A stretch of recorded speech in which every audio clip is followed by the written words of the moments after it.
Им заврши одморот на народните избраници. Скандали, викање, пцовки, заклучување, бркање. Така се испратија, како ли ќе се дочекаат. Повторно ќе седнат во претеничките столчиња, но што ќе работат е неизвестно. Државата се соочува со економска и енергетска криза, а политичката станува се подлабока во услови кога владеачкото мнозинство е на стаклени нозе. Премиерот посакува сите 120 пратеници да гласаат за уставните измени и бугарите да бидат внесени во преамбулата, што во моментов е невозможна мисија со оглед на цврстиот став на опозицијата, која во никој случај нема да дозволи уставни измени.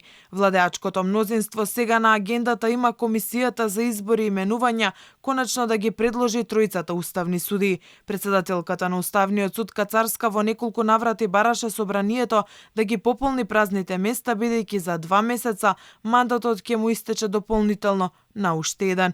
Тогаш тврдеше Кацарска, Македонија ќе влезе во уставна криза. Во исто време, власта сака претениците да ја продолжат и енергетската кризна состојба до март идната година, за да може непречено да и трансферира пари на ЕСМ. Но најверојатно, тоа нема да им пројде лесно ако се знае ставот на лидерот на ВМРО ДПМН Христијан Мицкоски, кој најави дека блокадата во законодавниот ќе биде засилена со цел да ги одбранат интересите на граѓаните.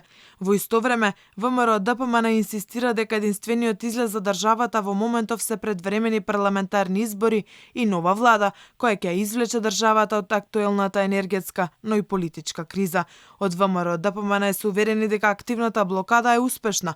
Потврда за тоа се и случувањата во Комисијата за европски прашања, преку која власта упорно сакаше да им го продолжи работниот век на судиите и обвинителите, што сепак не помина. Претениците се враќаат на работа, но за јавноста да види што и како ќе сработат, ќе сочека до 13 септември, за кога е закажана првата пленарна седница.